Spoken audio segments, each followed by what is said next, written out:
So Danny, let's circle back and talk about some of your work with risk stratification, understanding kind of the extension of the MSKCC data from good, intermediate, and poor risk to what you found in your group and the international group. So help the audience understand how to pick those clinical parameters, how to use them, and how to develop an understanding of how best integrated into their practice. Sure. I think prognostic factors are really important in metastatic renal cell carcinoma. They're important for patient counseling because the patient wants to know how to plan their life. They're important for clinical studies, and they're also important for selection of different treatments, such as cytoreductive nephrectomy, which we can talk about later.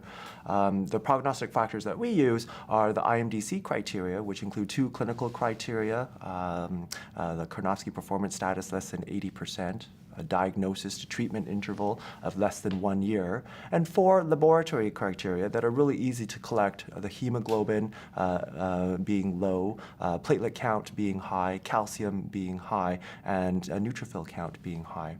If you have none of those risk factors, you're favorable risk disease, and you have a median overall survival of 44 months. If you have 1 or 2 of these risk factors, you're intermediate risk, and you have a median overall survival of 27 months. And if you're poor risk disease, 3 or more of these risk factors, you have a median survival of 8.8 months. I should point out that compared to the interferon era using the MSKCC criteria, there's actually a doubling of overall survival for each of those risk categories, which is a testament to the efficacy of targeted therapy. So how can we use these prognostic factors in clinic? Poor risk patients, for example, can access temsirolimus because they were studied in a poor risk population.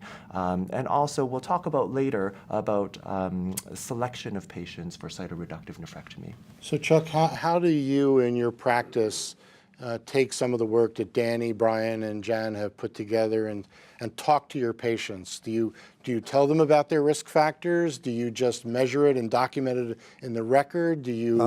We mostly measure it and document it without talking specifically to the patient about it. We tend to use the same treatment if they're low or intermediate risk, regardless, so it doesn't make a big difference. Right now, it's for us, no choice of therapy. Okay.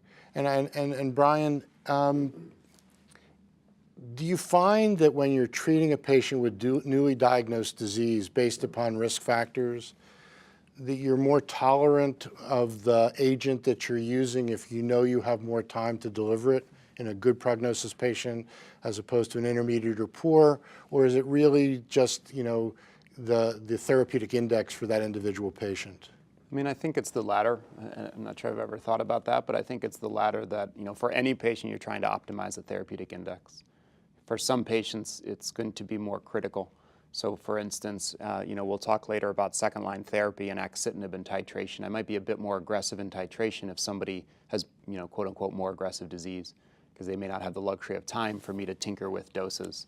But in general, it's about, each patient and their burden and pace of disease, and then also obviously their toxicity and trying to balance those. Jan, thoughts? Well, I just wanted to interject here also that when we're talking about the risk factors and sort of putting the gestalt of what the patient is going to participate in and expect and experience, that I always have an algorithm where I consider them a potential candidate for IL-2. And that's because right now that is the treatment that we have available that can cause durable, complete responses. And that's my goal if we can. My secondary goal is to keep them on a plateau as long as possible.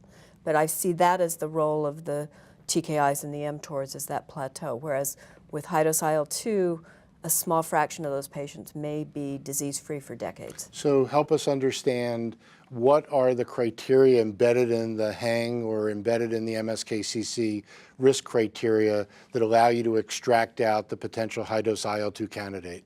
Well, I think that's a great question because, in fact, it's clinical criteria that still have led to an improvement in IL-2 therapy results.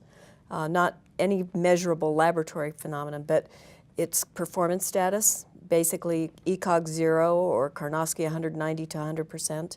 It's clear cell renal cell, predominant, but primarily, if the more clear cell, the better. And it's volume of disease to some degree, although not entirely.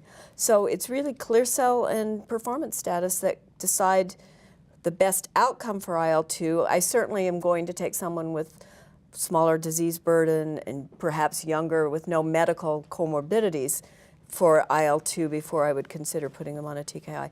Clearly there are clinical factors such as cardiovascular disease, pulmonary disease that may eliminate that therapeutic option. And Brian, one last question, and any thoughts that you have. We're in the era of looking at tissue. We're in the era of looking at proteins expressed in the serum, proteomics.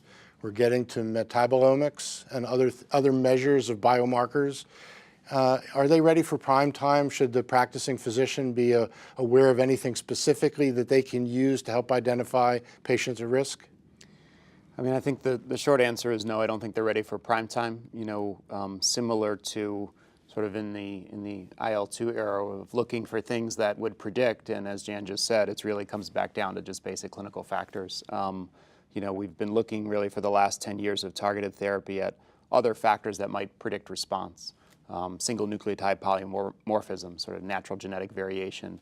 And there's a lot of data and a lot of series, but when it comes down to helping me pick a drug, we're not there yet. So a lot of work, and now with some of the newer immunotherapies, certainly more work to be done, but it's still all in the research arena right now.